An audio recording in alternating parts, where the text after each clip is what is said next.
কাউকে আঘাত করার জন্য সবসময় অস্ত্রের প্রয়োজন নেই।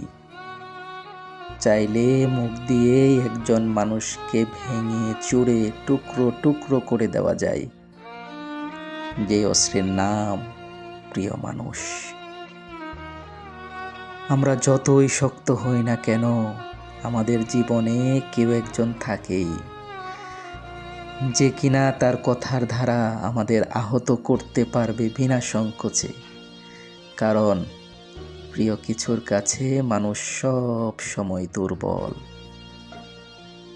এত দীর্ঘ জীবন আমার এভাবে হাসফাস করে কেটে যাচ্ছে, একটা মানুষ নেই যে আমার বেঁচে থাকা অস্তিত্বকে ক্ষয়ে যাওয়া থেকে কুড়িয়ে নিয়ে নিরাপদ একটা আশ্রয়